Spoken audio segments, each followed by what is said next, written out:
বিহার থেকে আগ্নেয়াস্ত্র নিয়ে এসে বাংলায় মদের ঠেকে দাপাদাপি, বন্দুকের সাথে নিয়ে উপস্থিত অন্যান্যদের কাছে তোলাবাজি, অশ্লীল ভাষায় গালিগালাজ, ভয় দেখাতে শূন্যে চালানো হলো 1 রাউন্ড গুলি।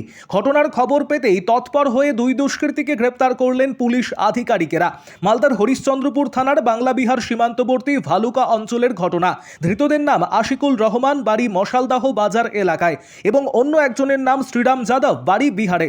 জানা গিয়েছে শ্রীরাম যাদব বিহার থেকে আগ্নেয়াস্ত্র নিয়ে এসে বন্ধু আশিকুলকে নিয়ে ভালুকাতে একটি মদের ঠেকে যান। সেখানেই সুরাপান করে উপস্থিত অন্যান্যদের হুমকি দেন, টাকা দাবি করেন, অশ্লীল ভাষায় গালিগালাজও করেন। ভয় দেখানোর জন্য আগ্নেয়াস্ত্র উঁচিয়ে 1 রাউন্ড গুলিও চালান। সামনে এসেছে সেই ঘটনার সিসিটিভি ফুটেজ। এদিকে খবর পাওয়া মাত্রই দুষ্কৃতীদের গ্রেপ্তার করে মালদার হরিশ্চন্দ্রপুর থানার পুলিশ। এদিন ধৃতদের চাঁচল মহকুমা আদালতে পেশ করা হয়েছে।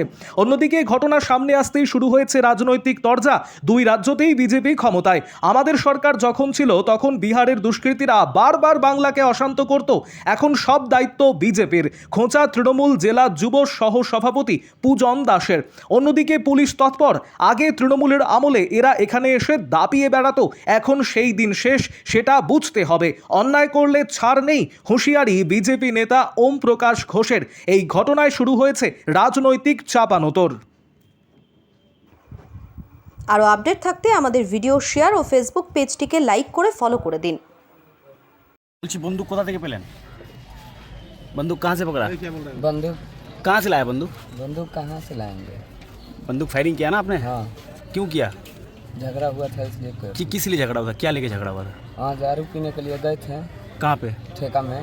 फिर वहाँ पे गाली गलौज करने लगा, मेरा कॉलर वॉलर पकड़ लिया। कौन? तो बंदूक कहाँ से मिला आपको? बंदूक कहाँ से मिला? बंदूक उधर से लाए थे हम। कहाँ से? बिहार से? हाँ बिहार से बंदूक लाया था। हाँ, क्या नाम है आपका? श्रीराम यादव। আপনারা তো সবাই জানেন এখন যে 2 রাজ্যে এখন বিজেপি সরকার আছে। এর আগে যখন বিহার থেকে এসে বাংলাকে অশান্ত করার চেষ্টা করতো তখন তৃণমূলের ঘাড়ে দোষ চাপাতো। আমরা তো বারবার বলতাম যে বিহার থেকে এসে বাংলাকে অশান্ত করার চেষ্টা করছে। এখন তো 2 জায়গায় বিজেপি সরকার, এখন প্রশাসন আমরা দেখবে, বিজেপির লোক দেখবে। এখন 2 রাজ্যে বিজেপি আছে, এখন সব দায়িত্ব বিজেপি, ওরা এখন দেখবে। আমাদের এখানে কোনো কিছু বলার নেই। নাম পূজন দাস, মালদা জেলা যুব পরিষদের সহসভাপতি। দেখুন, এর আগে তো টিএমসি সরকার ছিল। এই দুষ্কৃতীরা বিহার সংলগ্ন আমাদের যেগুলো এলাকা আছে তারা এসে এখানে খুব দাপাদাপি করতো। তখন সেই প্রশাসন তখন সামলাতে পারেনি এদেরকে। এখন আমাদের এখন সরকার, বিজেপি সরকার এসছে, পুলিশ খুব তৎপরতার সঙ্গে এই দুষ্কৃতীদেরকে মোকাবিলা করছে এবং অ্যারেস্টও করছে, দেখতে পাচ্ছেন। আগে তো তৃণমূল আমলে এরা বাইরে থেকে আসতো, এরা খুব দাপাদাপি করেছে। ওই সময় শেষ, ওই সময় আর নেই, সরকার চেঞ্জ হয়েছে। এটা বুঝতে হবে, তাদেরকেও বুঝতে হবে।